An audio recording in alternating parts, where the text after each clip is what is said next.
You ever watch something and then feel dumber after watching it? Like the act of viewing the movie made you lose brain cells? That's how I felt after watching Argyle. If you don't know, Argyle is the latest film from director Mathew Vaughn, who's known for directing the Kingsman movies, Xmen First Class, and producing and being the mentor of Guy Ritchie. Argyle follows Bryce Dallas Howard, who is a writer of spy fiction. She becomes entangled in a global conspiracy because it turns out all the spy fiction she writes becomes true. The film also stars Henry Cavil and Cena as the fictional spies within the book, Sam Rockwell as the actual spy that's helping them, Dua Lipa for like a scene, Samuel Jackson, who is a guy who stands in front of a computer, Bryan Cranston, who is the villain of the movie, and Sofia Boutella, who is also in one scene. So as you can see, this movie had a star-studded cast. Unfortunately, except for Sam Rockwell,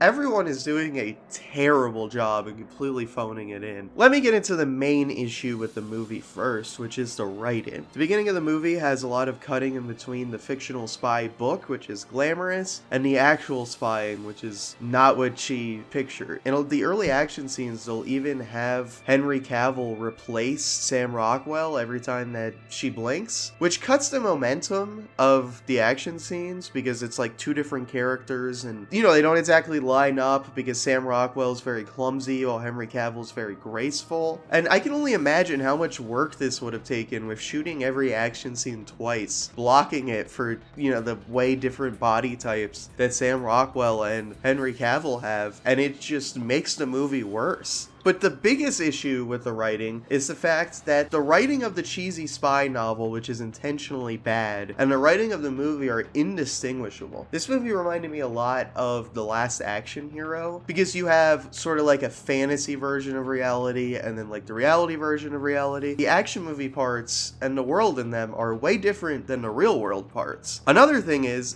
that even though the Last Action Hero, the action movie stuff is a parody and it's, you know, it's like a joke and it's making fun of cliches, it's still entertaining, whereas the spy novel stuff in this movie is just like painful to sit through. It's like very basic parodying, everything's so cliche, which is the point, but you can't make scenes that are not entertaining and then go, oh, they're supposed to be bad, and then I still have to watch them, they're still part of the movie. In fact, back to what I was saying about the real life stuff and the book stuff not feeling any different, the action scenes in the real life stuff are significantly more ridiculous than the action scenes in the book stuff. Also, I had the movie spoiled for me before I saw it, and this is one of those movies where it seems like the background is more interesting than the actual movie. There's really no way to get into that without getting into spoilers, but I will just mention, look it up if you want to, it'll spoil the movie, that the announcement for this movie spoils it. Variety article, when they first announced the movie, spoils a twist that happens about an hour in, which means that originally the pitch for the movie was different, and at some point in development that it changed. Also, they did a viral marketing campaign before the movie came out, where they had an actual Argyle book written by Ellie Conway, who's the in-universe writer of the book, and then acted like she was a real person and that the book was being adapted into a movie. And there was a bunch of theories about it. I guess people were theorizing that she was Taylor Swift. You can still buy the book on Amazon. A lot of the reviews are negative, and the ones that are positive seem very fake to me. But why did I feel like I was losing brain cells while watching this movie? Everything is so stupid. There are many big plot points that revolve around the characters acting dumb in a situation. Like, for example, there's two separate scenes where they don't kill Bryan Cranston for absolutely no reason, which comes back to bite them in the ass. And then every plot twist and turn is just so dumb, it makes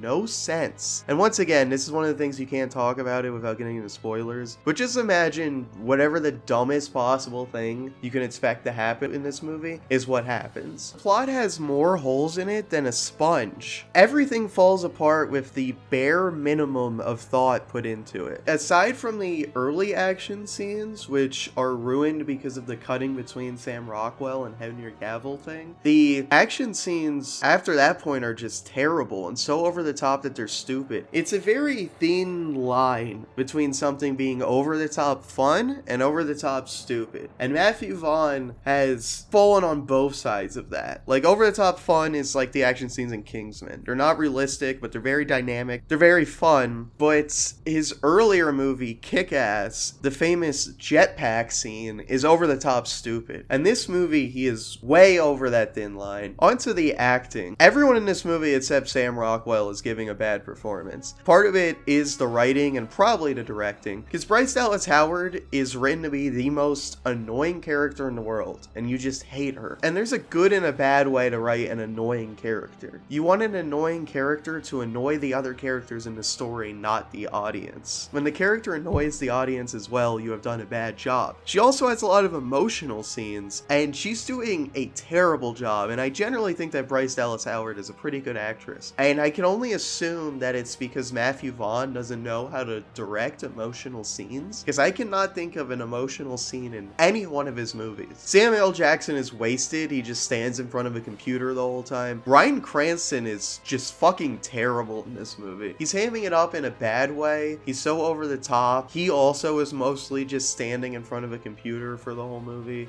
and going, "Bring me everyone," and just yelling. They try to give him comedic dialogue when he's having impossible asks for his evil agents, which just comes off terrible. Henry Cavil is just playing a cliche spy guy with a stupid haircut, and the stupid haircut is supposed to be stupid because they acknowledge it being stupid. Sam Rockwell makes a joke about it, but it's still so distracting in the movie that it just bothers me in every scene. And he's just playing a cliche spy guy, so he doesn't really have a lot to do. John Cena also has nothing to do in the movie, and Sofia Boutella just has like a cameo, and I guess she's fine. She's doing like an over-the-top Middle Eastern accent. All in all, I would not recommend you watch Argyle. Despite a very fun Sam Rockwell character and performance, it could not save this movie. The action scenes aren't good, the writing is stupid, the twists are stupid, characters do stupid things, everything about it is stupid. If you want to lose brain cells, just huff some paint instead of watching this movie. Anyway, what's your favorite spy movie? Let me know in the comments below, and be sure to like and subscribe for more content. Bye bye!